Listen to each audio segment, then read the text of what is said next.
Alors, Monsieur le maire, mes chers collègues, la crise sanitaire du Covid-19 est un naufrage sanitaire qui masque une crise économique majeure en France.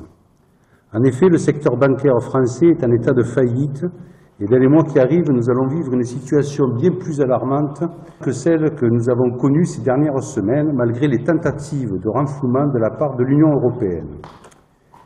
Des dettes qui, au passage, pèseront sur les générations futures, c'est-à-dire sur nos enfants et sur nos petits-enfants, ce qui est moralement inacceptable. Face à ces situations économiques et sanitaires inédites pour le peuple français, le gouvernement et le président Macron multiplient les effets d'annonce qui ne seront, dans le contexte actuel, d'aucune efficacité.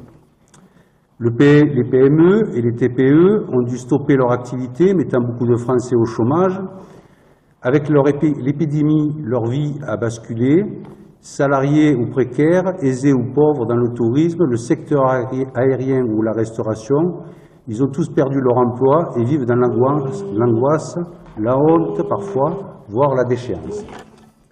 Ce sont les ménages à faible revenu et les travailleurs peu qualifiés qui sont les plus affectés. Des millions de personnes dans le monde sont ou seront au chômage en 2020. Tarascon ne sera pas épargné dans les mois qui viennent. La paupérisation de la population est déjà bien avancée dans notre ville. Nous sommes donc en première ligne. Gouverner, c'est prévoir. Autant dire que le gouvernement n'a rien prévu de rassurant, si ce n'est la distribution de primes et d'aides diverses, autant poser un pansement sur une jambe de bois.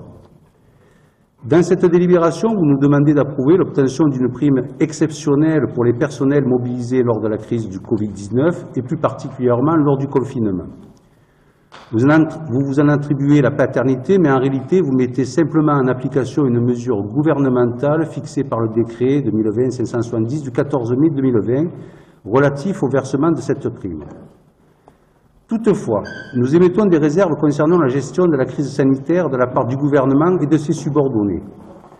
La volonté gouvernementale de faire obstacle au traitement du professeur Raoult en interdisant la prescription de la chloroquine, le manque et l'absence de tests, le confinement total, l'absence de masques, la désagrégation du système hospitalier font de cette crise un scandale sanitaire et économique d'État.